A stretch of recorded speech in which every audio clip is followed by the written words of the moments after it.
James chapter 2. James chapter 2. That's where we're going to be here tonight. James chapter 2. Continuing our study that we began a couple weeks ago, introducing, or a week and a half ago, and starting in chapter 2 here this evening. Before we get into chapter 2, just a quick reminder of the book as a whole, what we've seen. We've only covered one chapter, but just a reminder of the outline of the book and the theme of the book. The book itself is about being a doer of the word. We said the key verse of the book is chapter 1, and in verse 22, it talks about but be doers of the word and not hearers only, deceiving yourselves.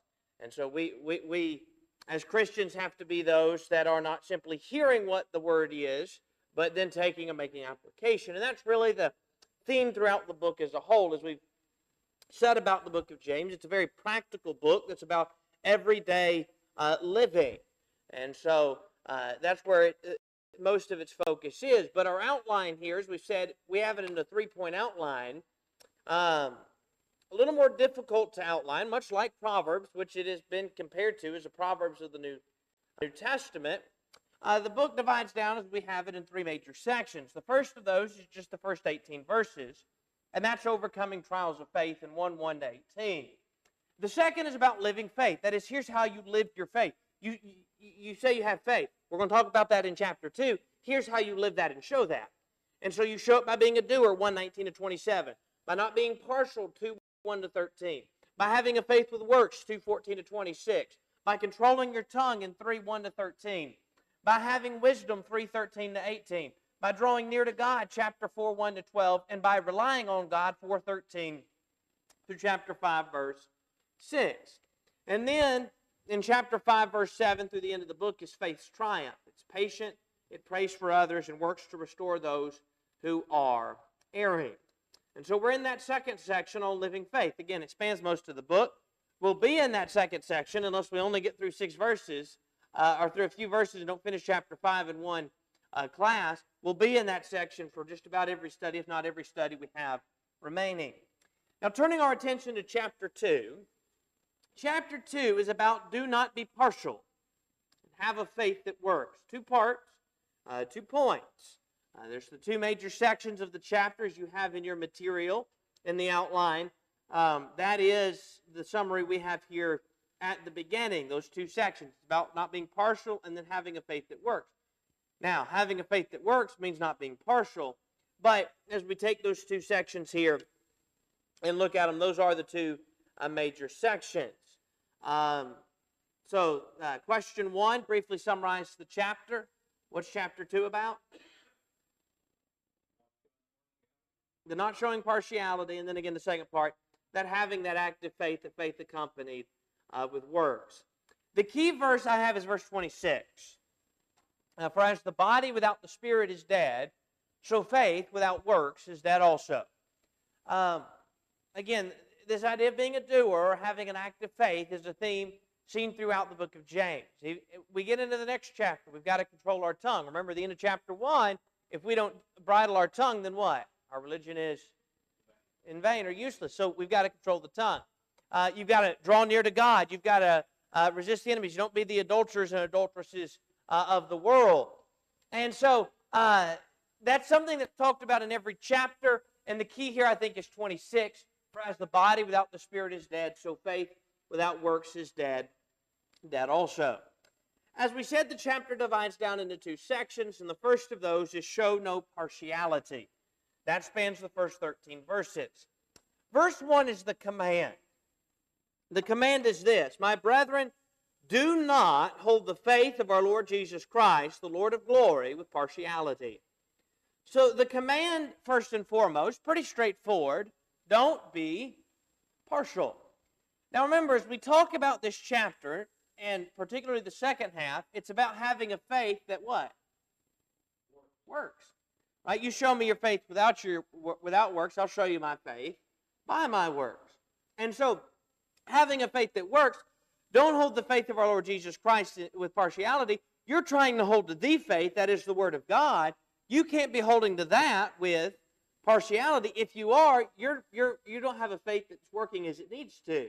And he focuses on that in particular in what is more of a transition section to the chapter, I think, in particularly in 10 to 13, and particularly those latter couple of verses, where he's talking about judged by the law, and then he transitions to verse 14. That's how these two seemingly opposite, or not opposite, but seemingly different thoughts flow together there in the middle, is that you've got to hold to the Word, you've got to keep the Word, you've got to have a faith accompanied with works. Part of that involves not being partial. You don't hold the faith of our Lord Jesus Christ. Yes, I know the context here seems to bear out what rich people typically do to other people, like this we're going to see dragging the court. But it's possible that I could go too far. I could actually, maybe somebody, there's a lot of people I know around here that have what they call mental rights, and they're extremely wealthy now. Well, they're still good people and things like that. Well, I could let it swing too far to where maybe I'm envious because I don't have any of those, and I can resent those people, but I could ostracize those people that have done well. And, this is what typically happens. But this doesn't mean all rich people. It's not saying that all rich people are going to do this. But generally speaking, not many wise, not many noble, not many prominent are going to be those that embrace the gospel. But we could let it go too far. And you're right, and I think as you talk about this is not necessarily wrong. I think perhaps in chapter 1, as we looked at, that there were some that it seems perhaps were rich among those he's writing to. It seems mostly they are those that are, as he says, humble of circumstance, the New American Standard says, in verse 9 of chapter 1, or lowly, but perhaps some rich that are there among them. And we know he warns the rich, but we'll talk about chapter 5. That may be a warning to those about what those that are rich in the world are doing. But either way, as he warns about the rich and the poor, you're right, there's the two extremes that could be taken. And in particular, as we're focusing here, the problem is partiality as we have in the assembly. Now, I'll talk about this in a second. There's some debate about that word assembly, because the word is actually not the word ecclesia that we normally think of. It's actually the word for synagogue. But we'll talk about that in a second.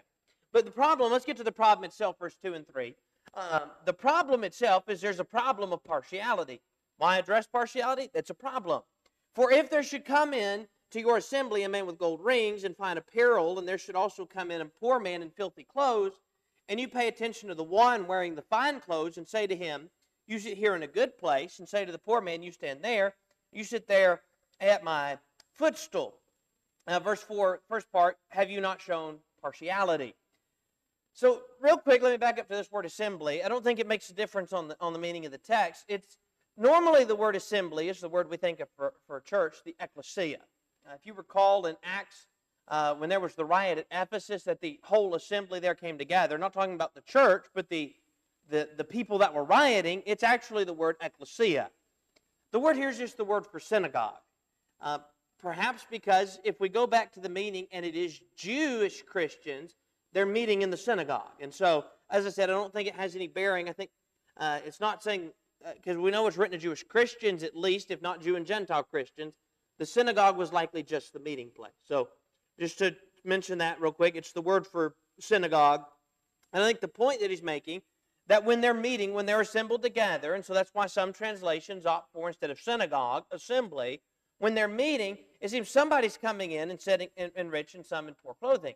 Now the other side of that in the synagogue perhaps there are Jews who are still, for whatever reason, going to the synagogue itself. There were seats within the synagogue.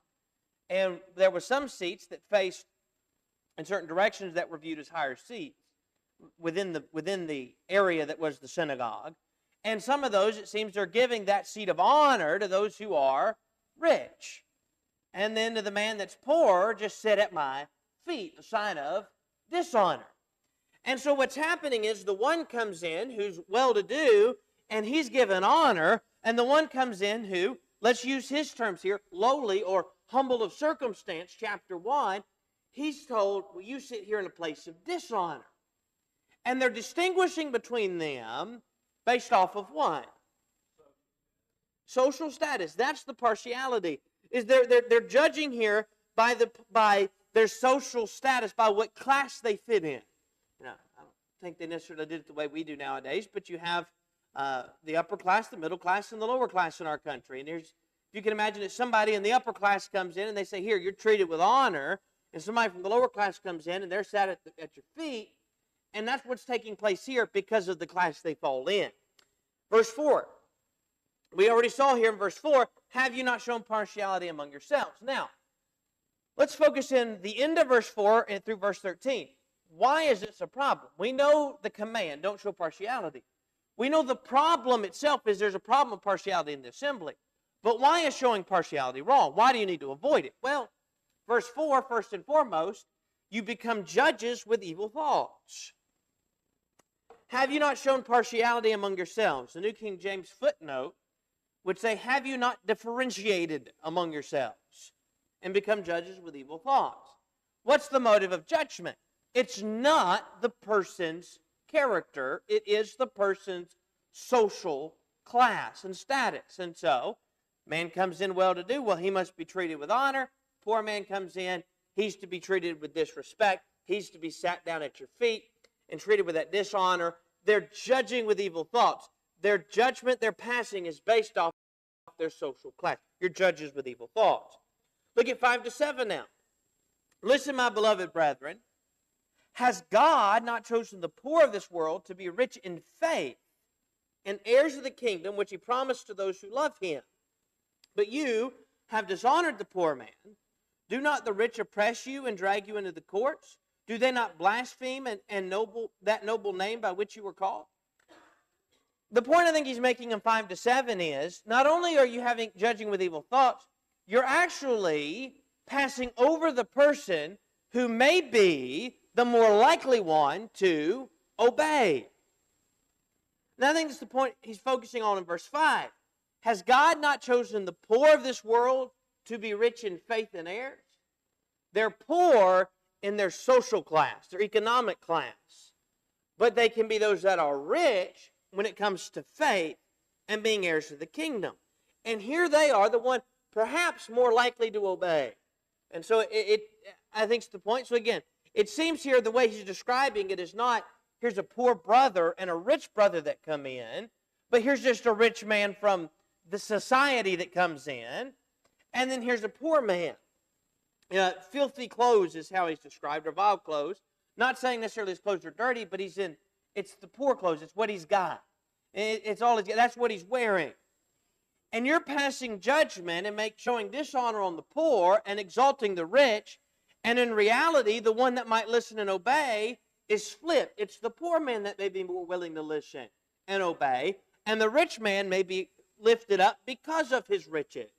And so because of that, not respond. Verse 6. You've dishonored the poor man. Do not the rich oppress you and drag you into courts? And the point he's making in verse 6 is you've dishonored the man, verse 5, more likely to obey, and instead you're exalting a man or the men who are actually the ones who are mistreating you the way you're mistreating the poor man. Let's go back to our illustration for a minute. Again, I don't know how they divided things up at that time, but in today's society, we talk about the upper class, middle class, lower class. Let's use that illustration from today.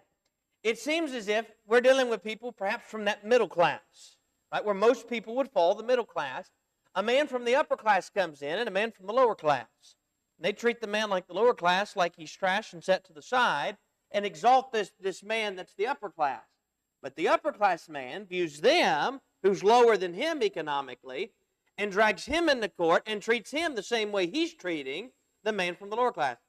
So that's the problem he's saying. Here he's mistreating you, and you know what your response is? I'm going to exalt him and mistreat the man that's poor instead of trying to teach him. Verse 7, do they, that is the rich, not blaspheme that noble name by which you are called? Here you are exalting the rich man, and it's the rich who are dragging you into courts, and they're the ones that are blaspheming the name of Christ. And yet you're exalting them. And so, why do you need to avoid partiality? Well, you're judges with evil thoughts. You pass over the one more likely to obey. Here's a third reason. It's contrary to royal law. If you really fulfill the royal law according to the Scripture, you shall love your neighbor as yourself, you do well. Now, the point he's making is, if you keep that, love your neighbor as yourself, you're doing well. Because we're talking about why this is a problem, why you need to avoid it. He's telling you that if you love them as yourself, you've kept the royal law, but if you don't, you have violated it. Now, let's back up again for a minute. Going back to illustration. How are these people that he's writing to treated by the rich? They are being oppressed and dragged into the courts, right? How are they treating those that are below them, that are the poor? They're treating them with dishonor, having them set at their feet in a place of dishonor, right? How do you think these people would like to be treated, the people he's writing to, be treated by the rich? Well, they'd probably like to be viewed with some sense of respect, right? Yeah, maybe they're not of the same social economic class, but treat with some respect. They're still a human being. You think that's how they probably would feel? Probably. Now, what does love demand? That's how they should be treating these others. Love will not show partiality. How do I know that? The Bible tells me. So, verse 9 now. Not only is it contrary to royal law, verse 9 to 10, which this ties in with it, partiality is a sin, which is thus transgression of law. So the law says love. If you don't have love, you're going contrary to that. Partiality is against that. Partiality is a sin, and thus a transgression of the law. But if you show partiality, you commit sin, and are convicted by the law as transgressors. For whoever shall keep the whole law and yet stumble in one point, he is guilty of all. For he who said, do not commit adultery, also said, do not murder. Now, if you do not commit adultery, but you do murder, you have become a transgressor of the law. Here's his point. He just told them in verse 4 to love. Right? Love your neighbor as yourself. That's what the royal law says. If you show partiality, you commit sin and are convicted by the law as transgressors. Because partiality is contrary to the command to love your neighbor as yourself. And then he goes to this point that he is done discussing, it almost seems, partiality, except he's tying it in, he's tying up the discussion here at the end. And that is, while he doesn't mention partiality, he mentions other sins. The point he makes is this. If you commit any sin, you're a transgressor of the law. You're guilty of all. Guilty of all of it. It doesn't matter if you commit one sin or every sin there is to commit. The punishment, if unrepented of, is the same. That is separation from God. And so, if you keep the whole law and stumble in one area, you're guilty of all. He then, I think, in verse 11, illustrates that point by going to the extreme. And what I mean by that is, to us, two of the worst things somebody could do is be guilty of adultery and murder, right? To the human mind, you think, okay, that's the extreme. Go to the extreme and say, you can avoid one, but you commit the other. What happens? You're guilty of the law. And the point he's making, when you bring it back, is that's the case no matter how heinous we view the sin or not. Whether it's adultery and murder, whether it is partiality, whether it is lying, whether it is stealing, whether it is attitudes of bitterness, whatever you can throw in there. If it's a sin, it's a transgression of the law and thus guilty of all. Well, not showing partiality is a trait of God the Father. The Bible tells us that God does not show partiality. Romans 2:11, it may be within the context of between the Jew and the Gentile, but in the broader sense, God does not show partiality. So if we want to be like God, there's another reason to do it, being holy as He is holy. How do we do that? Well, one of those traits that we should have is obey this command here, not to be guilty of this. And you're right, and you're right, and he's right. A couple of times there in Acts chapter 10, which you referenced, talking about Jew and Gentile. Romans 2 as well, both in the discussion of Jew and Gentile, but that there is no partiality with God. The Jews, under the old law, were God's special people. Now God's special people are all those who obey. There's no distinction between them. Whoever responds, and that's a point that is made several times throughout the Scriptures, though maybe not in those words, but as Paul would make the point that there is no distinction between Jew and Gentile. In other passages, that drives from that same point. There's no partiality with God. Verse 12 and 13 now. Why should you avoid partiality? 5 reasons. Number 1, you become judges with evil thoughts. Number 2, you may pass over the one more likely to obey. Number 3, it's contrary to the royal law. Number 4, being contrary to royal law, it's thus a transgression of the law or sin. Number 5, you will be judged by the law of liberty. Now, he uses a few different terms here. The royal law, this law of liberty, all referring to God's law, this new covenant that we have. It says in verse 12, then, so speak and so do as those who will be judged by the law of liberty. Same term he used, by the way, back in chapter 1. For judgment is without mercy to the one who has shown no mercy. Mercy triumphs over judgment. And so, verse 12, you're going to be judged by the law of liberty. Have you lived by it? And if you have shown partiality, you've transgressed the law. Then you'll be convicted as being sin. For the judgment is without mercy to the one who has shown no mercy. I think the point there is you didn't show mercy to this person when they came in. Your treatment of them was as if they were, as they put it, you treated them like dirt.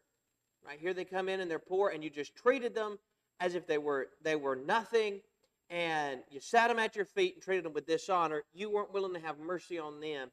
And the point, judgment's without mercy on you.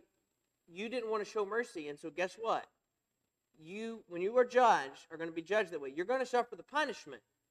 Because even though here you are somebody that's obeyed, you didn't have mercy, and now you expect to receive mercy from God, you're going to suffer the consequences of the fact that you judge without mercy. Now, I said here that these two concepts of the chapter, partiality and our second section, seem as if they are almost two separate discussions, because now all of a sudden it's, what does it profit, my brethren, if someone has faith but does not have works? I said the two tie together, and I think that 10 to 13 is a transition, and the reason is this. Do not be partial. Why do you not need to be partial? Well, part of the reason is it's transgression of law. You're going to be judged by law. Well, that law doesn't just tell us not to be partial. It tells us a whole lot more than that about what we need to do and what we need to avoid. So you know what we need to do? What the Word says. That's the point he's making now in 14 to 26. Have a faith with works. If you are somebody, again, going back to this earlier part, that shows partiality, you can be one that's a hearer of the Word, chapter 1, but because you're show partiality, you're lacking love, right? And that's the point of verse 8. Love is the opposite of, loving your neighbor as yourself is the opposite of partiality. If you're showing partiality, you're not keeping the command to obey and avoid partiality. You know what that means? You're not being a doer of the Word. That's faith accompanied by works. You're not living that in your everyday walk of life. Then the question's raised in verse 14. Does faith without works save? That's a paraphrase there, but that's the point he's making. What does it profit, my brethren, if someone says he has faith but does not have works? Can faith save him?